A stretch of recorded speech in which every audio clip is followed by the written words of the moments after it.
Ian Dotson, at the time of the accident, was 24 years old, and he really had a lifetime of significant issues. He was born severely autistic, but instead of being on one end of the spectrum, being very docile, he was the opposite. He was extremely aggressive, violent, very impulsive. And so when Aacres accepted him, it was with full disclosure of all of the problems that Ian had had in other homes and 5150 holds and all of his behavioral problems. They had full disclosure of all of it before they took him on.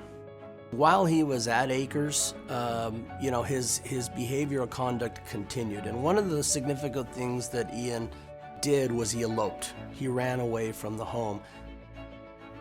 On the night of this incident, Ian was taken to the Orange County Fair by his direct support professional. He was actually well behaved during the day, and then the problem started about 8 o'clock at night when the DSP and Ian went back to the parking lot and the DSP forgot where he parked. Now you might think that's not a big deal, but when you're walking with somebody like Ian, you're wandering around a parking lot trying to figure out where you parked for half an hour. He got frustrated and he was starting to get angry and agitated. So he ended up eloping, and for about 3, 4, 5 hours, they didn't know where he was. And it wasn't till 1 or 2 in the morning that they found out that he had been hit in the middle of an intersection about 3, 4 miles away in Orange County.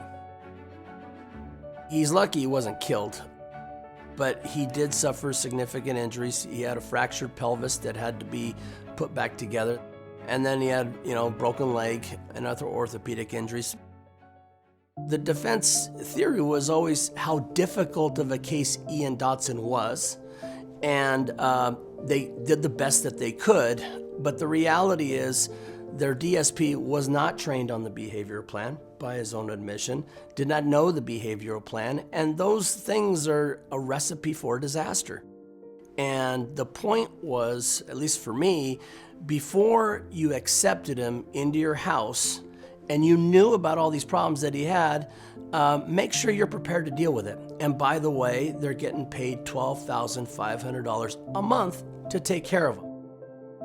They kept saying, he was just an accident waiting to happen. I said, no, an accident waiting to happen is having a DSP who's not prepared and doesn't know the behavioral plan and goes out with them. That's an accident waiting to happen. Less than 24 hours later, the jury came back with a $6.2 million verdict. So thankfully, the jury saw it the way we wanted them to see it. Our clients were extremely pleased with the outcome, and the hope is that with the money that we were able to recover for Ian, they can now, through private resources, hire a specialized direct support professional, basically to be Ian's buddy at all times. Hopefully now with the resources from the settlement we did achieve, he's going to be able to get that.